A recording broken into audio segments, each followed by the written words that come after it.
저는 35살 여성입니다. 현재 직장을 다니고 있어요.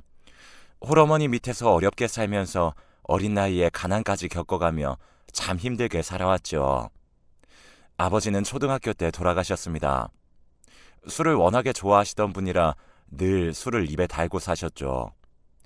아빠는 일용직을 하시며 하루 벌어 몇 날 며칠을 술을 드시는 생활을 반복했고, 그 덕분에 엄마는 집에 생활비 하나 보태주지 않는 아빠로 인해 홀로 외동딸인 저를 키워내셨습니다. 엄마는 식당도 해보시고 보험도 해보시고 화장품도 팔아보며 안 해본 일 없게 이것저것 일을 하며 저를 키우셨어요. 그런 엄마의 노력을 알았기 때문에 저는 꼭 성공해서 엄마를 호강시켜주고 싶었어요.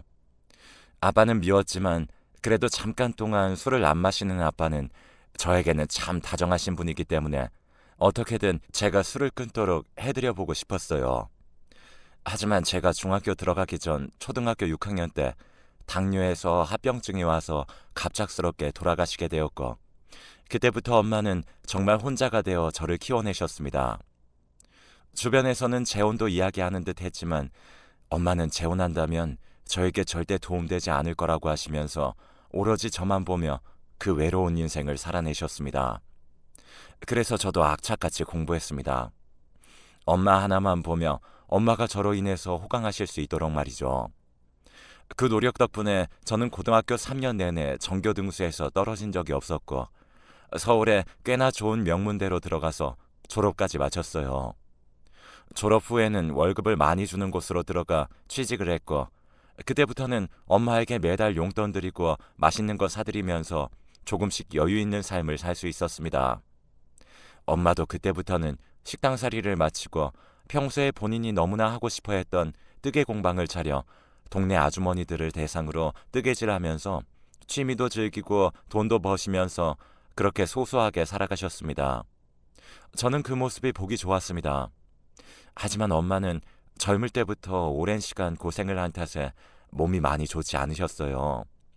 이미 관절은 많이 망가져 있었고 허리도 좋지 않아 늘 병원에 다니면서 물리치료를 받으셔야만 했죠. 저는 엄마의 걱정이 더 나빠지기 전에 결혼해서 손자라도 얼른 볼 수 있게 해주고 싶은 마음이 컸습니다. 마침 그 시기에 저에게 다가오는 직장 동료가 한 명 있었어요. 저에게 호감이 있다는 건 알고 있었지만 어디에서 제가 소개팅을 받기로 했다는 걸 들었는지 그때부터 본격적으로 저에게 다가오기 시작하더군요. 그래서 저는 직장 동료에게 부탁해서 하려고 했던 소개팅도 취소하고 그 남자에 대해 더 알아볼 겸 조금씩 만나봤습니다. 근데 만나면 만날수록 괜찮은 사람이라는 게 느껴지더라고요. 적당히 매너 있고 젠틀해서 인기도 많을 것 같은 사람이 제가 좋다고 하니까 저는 더 설레고 기분도 좋았고요. 그래서 정식으로 교제까지 받아들이게 되었고, 저희는 2년 정도 연애를 하다가 결혼까지 하게 되었어요. 그 사람은 저에게 첫 남자였습니다. 그동안은 공부한다고 일한다고 누구도 만날 수가 없었는데 직장에서 안정적인 생활을 얻고 나니 여유가 생겨 만나게 된 사람과 한 번에 결혼까지 하게 된 거였어요. 결혼 후 이 사람은 역시나 저에게 잘해주더군요. 자상한 남편이었습니다. 하지만 남편보다도 더 좋았던 건 저희 시어머니였어요. 저희 시어머니 역시 남편을 젊어서 잃고 저희 남편을 어렵게 키우셨어요. 저희 남편은 밑으로 남동생이 하나 있었는데 그 둘을 키우느라고 더 많은 고생을 하셨죠. 특히나 저희 도련님은 망나니 기질이 있어 늘 술을 마시고 사고치고 다니는 게 일상이었습니다. 그것 때문에 남편과 연애를 할 때도 남동생이 사고친 거 수습하는 모습을 본 게 한두 번이 아니었고요. 제 남편도 지 동생이라면 치가 떨린다고 그럴 정도니 시어머니는 얼마나 더 힘들게 키우셨겠어요. 그래서 그런지 저희 엄마와 처음 상견례 자리에서부터 많이 통하시는 것 같더라고요. 서로의 아픔을 잘 알기도 하고 워낙에 두 분 다 말씀이 없으시고 조용하신 분들이라 그런지 그런 성품들이 잘 맞는 듯 했어요. 어느 날 보니까 저희 엄마 공방에 시어머니가 놀러와서 같이 뜨개질을 하고 계시더라고요. 어머, 어머니, 여기까지 어쩐 일이세요? 저 보러 오신 거예요? 아니, 내가 널 보러 사돈 뜨개방에 왜 오니? 당연히 사돈 뵈러 왔지. 나 이 뜨개질 태어나서 처음 해보는데 왜 이렇게 재밌니? 사돈께서 참 잘 가르쳐 주셔서 요즘 여기에 재미 붙였어. 앞으로 종종 올 거니까 나와 또 내쫓지 마라. 아이, 어머니, 당연하죠. 얼마든지 오세요. 오셔서 저희 엄마랑 같이 서로 말동무도 하시고 잘 지내시면 저희가 더 좋죠. 두 분의 사이는 저와 남편이 봐도 참 좋아 보였습니다. 서로에게 좋은 친구가 생긴 것 같아 저는 많이 뿌듯했어요. 하지만 그 뿌듯함도 오래가지 못했습니다. 얼마 뒤 저에게 청천벽력 같은 소리가 들려왔거든요.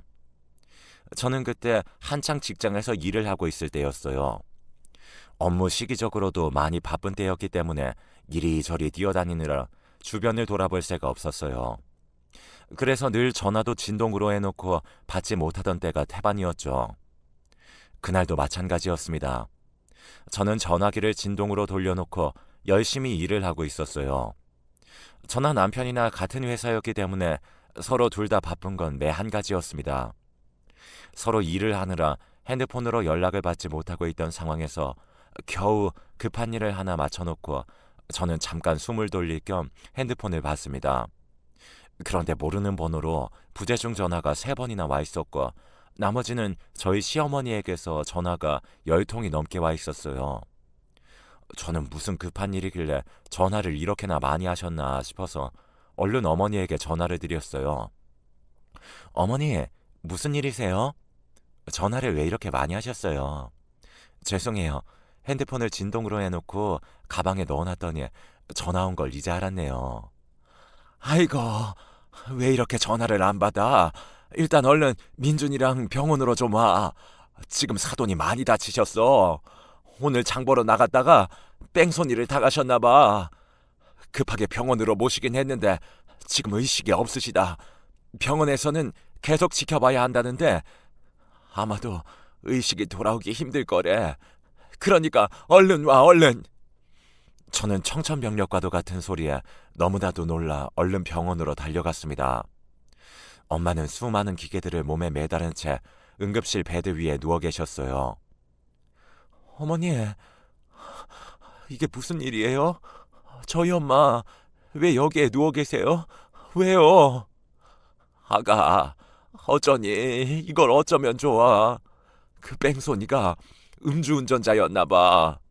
횡단보도 건너고 있는데 갑자기 와서는 치고 간 것 같아.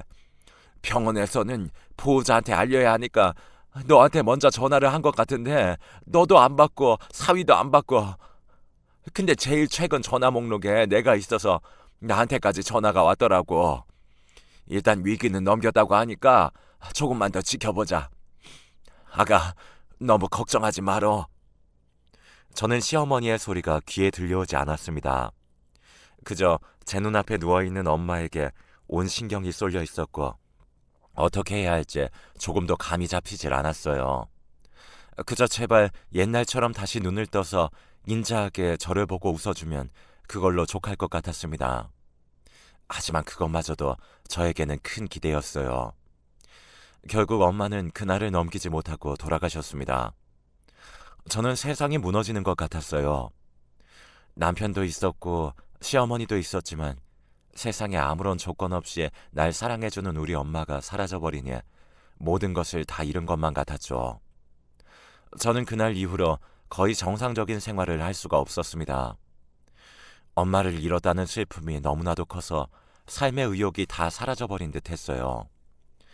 그때마다 저를 돌봐주신 건 저희 시어머니였어요. 아가, 자꾸 이렇게 밥도 안 먹고 멍하니 있으면 사돈도 하늘에서 슬퍼하셔. 그러니까 제발 이 밥 좀 먹어보자. 어? 괜찮아요, 어머니. 어머니 드세요.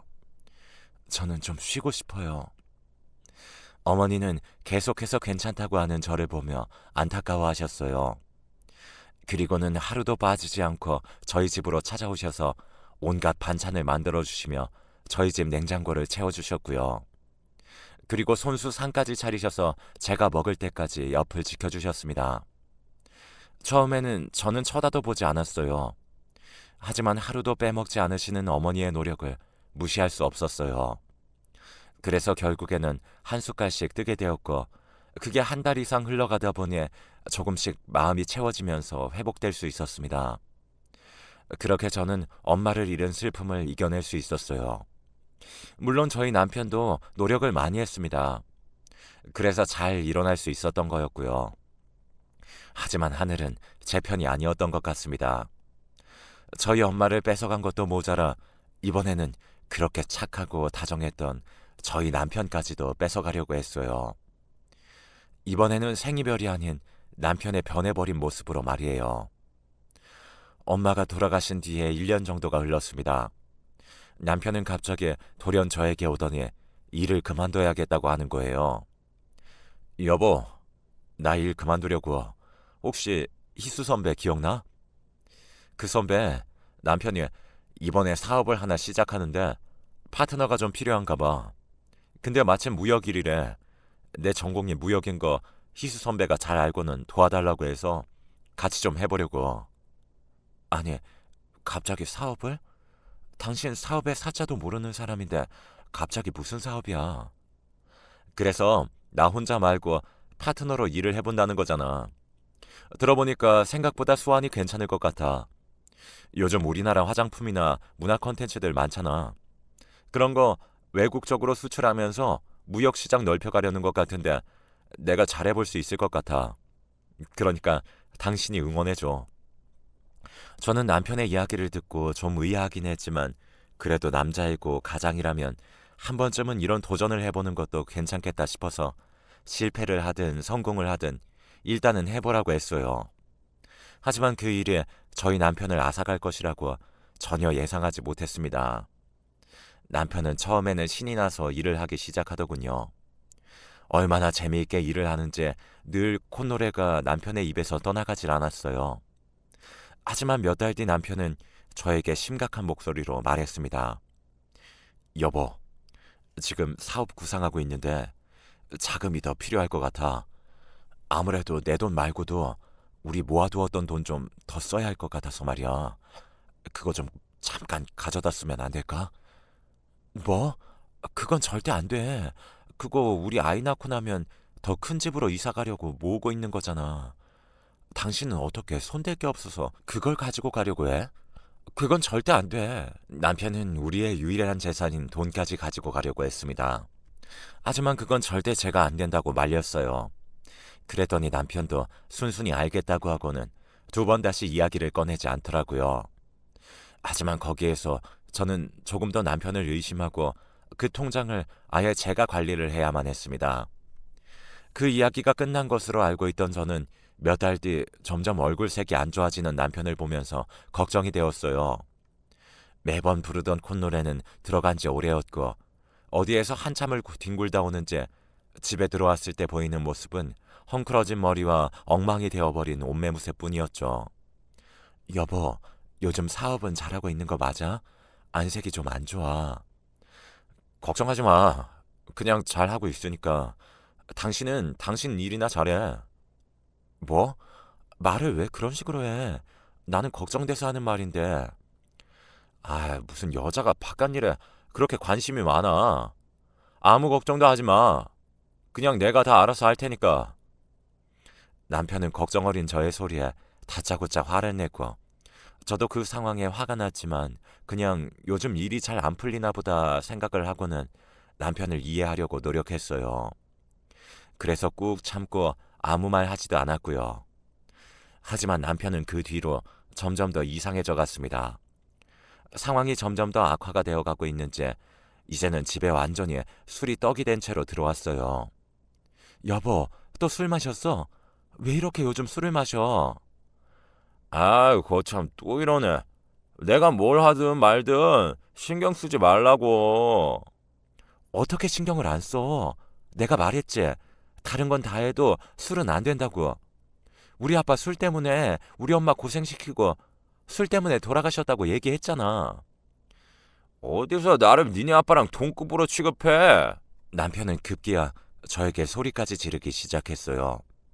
저는 그 모습을 보고는 기가 차 말이 나오지 않았고요. 그리고 좀 무서웠습니다. 처음 보는 남편의 태도였거든요. 저희 시어머니도 남편의 이런 모습을 보면서 처음에는 많이 말리셨습니다. 하지만 통하지 않았어요. 그 뒤부터 저희들은 자주 싸웠습니다.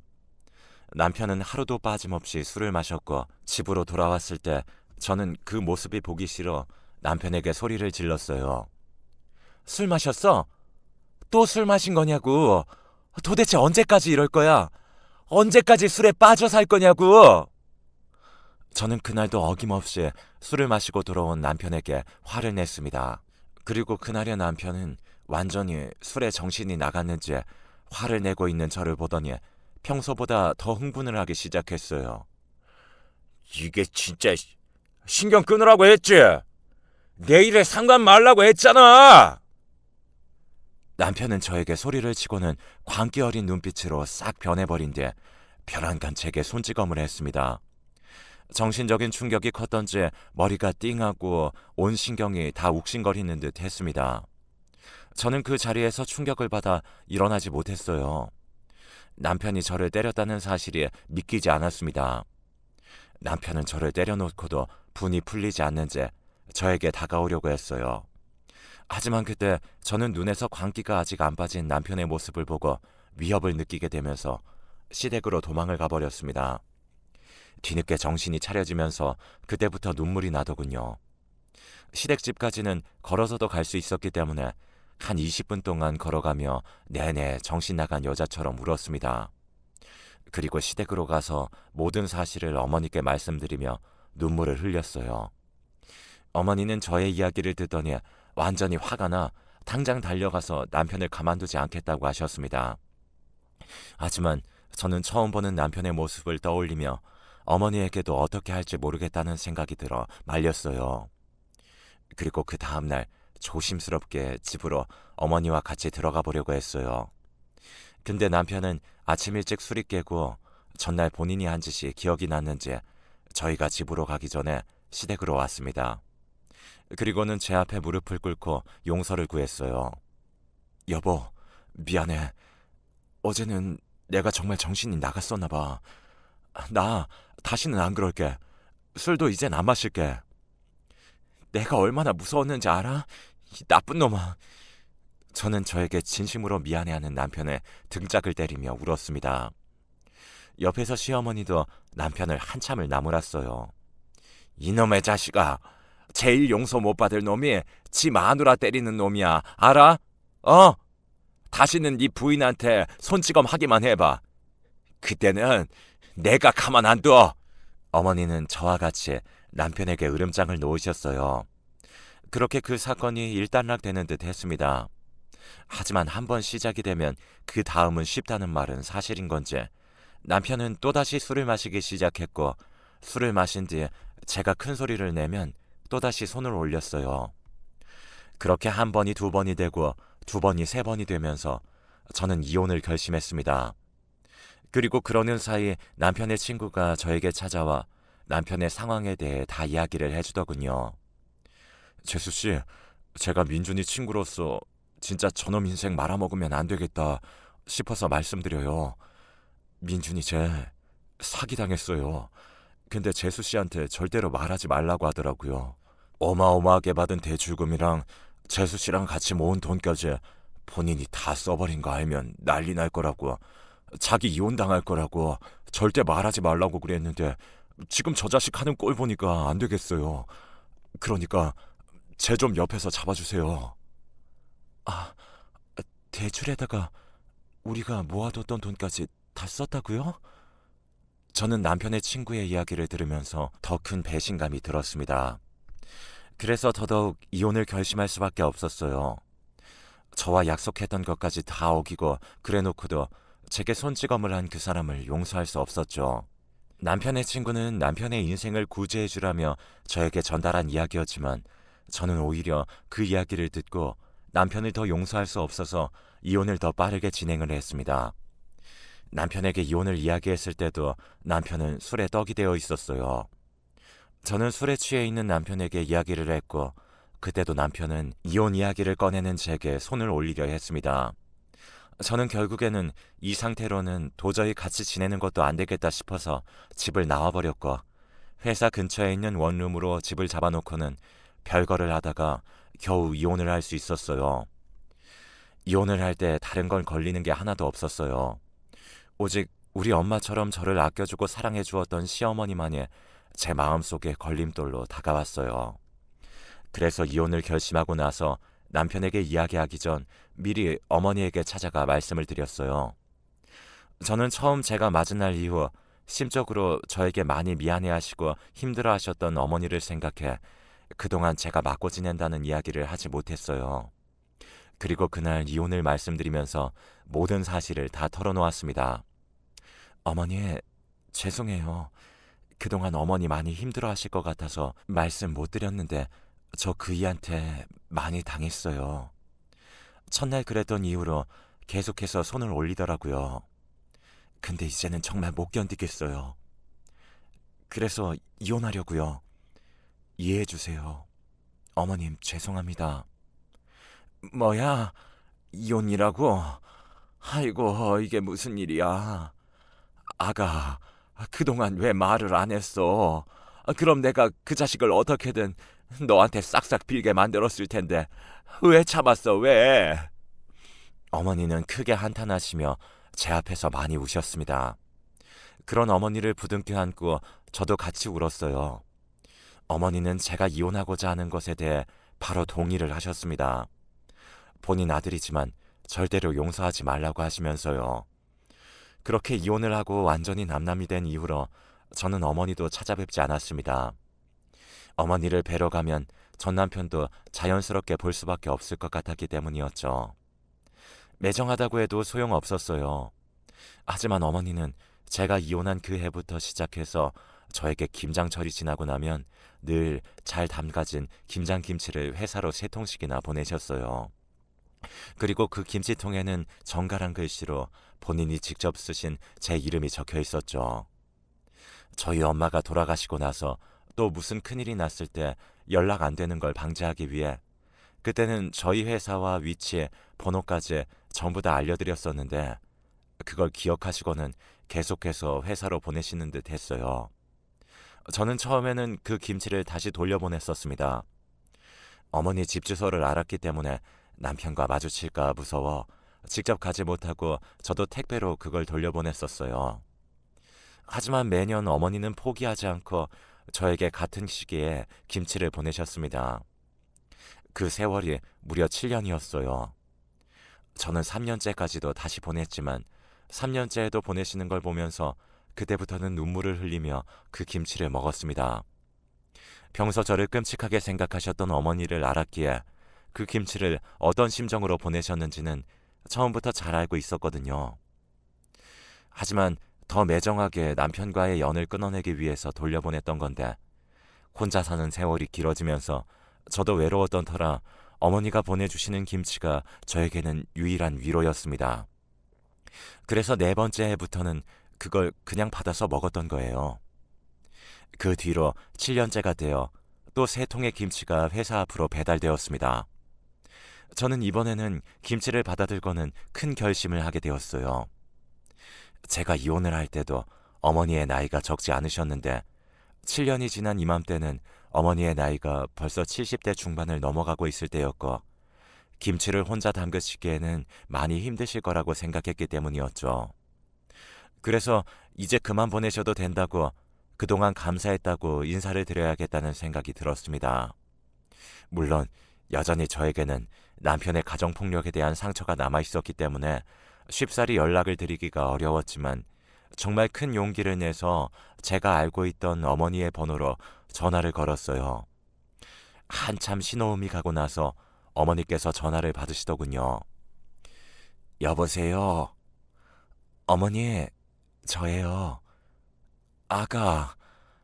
이혼한 뒤 번호를 바꾼 터라 어머니는 저인지도 모르고 받으셨을 텐데도 제가 어머니라고 부르는 소리 하나에 바로 제가 누구인지 알아보셨어요.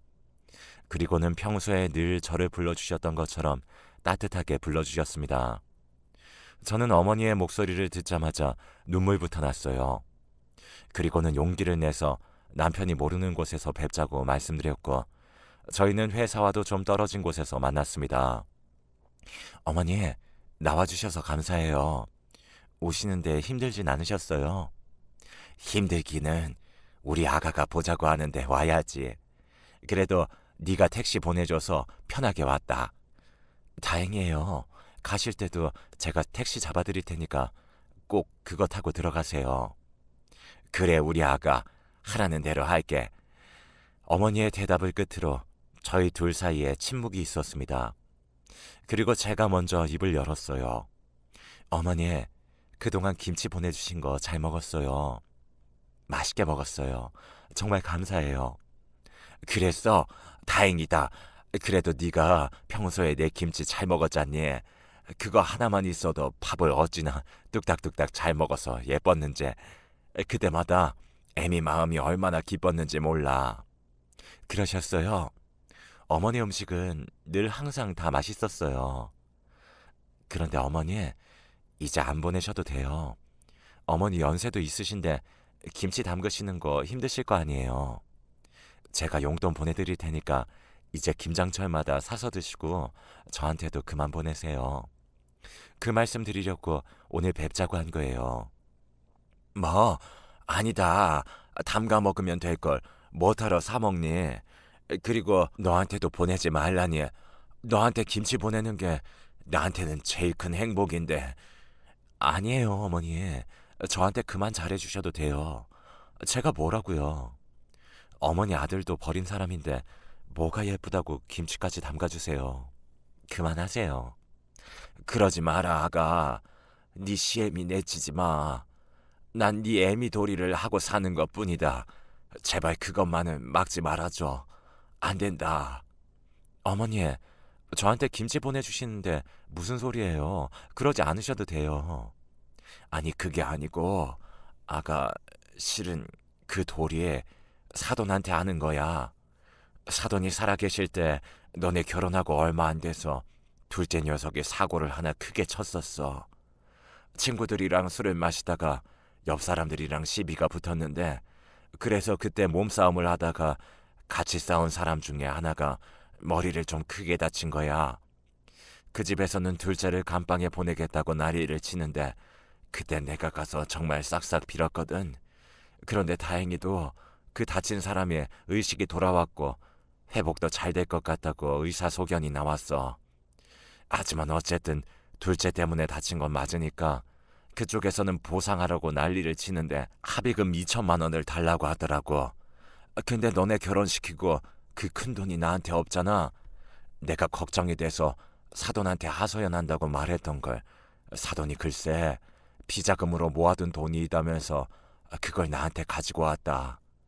그 돈 덕분에 둘째가 감방 신세를 면할 수 있었어. 그때 정말 내가 얼마나 사돈한테 미안하고 고마웠는지 몰라. 내가 눈물을 흘리며 이야기를 하니까 많은 사람 알아서 좋을 거 하나 없으니까 큰아들한테도 절대 말하지 말고 돈 받은 건 더더욱 너한테 말하지 말라고 하더라고. 그리고 정 고마우면은 너한테 잘해주라고 친딸이라 생각하고 혹여라도 본인이 세상에 없으면 자기 대신에 엄마 노릇 해주라면서 그렇게 이야기를 했었어. 근데 그게 진짜로 그렇게 되어버릴 줄은 몰랐던 거지. 우리 둘 다. 저는 어머니의 이야기를 들으면서 전혀 모르고 있었던 사실에 시어머니에 대한 죄송함과 엄마에 대한 그리움이 같이 오면서 마음이 찢어질 듯이 아팠습니다. 그래서 너희들이 이혼한다고 했을 때 내 마음이 참 아팠다.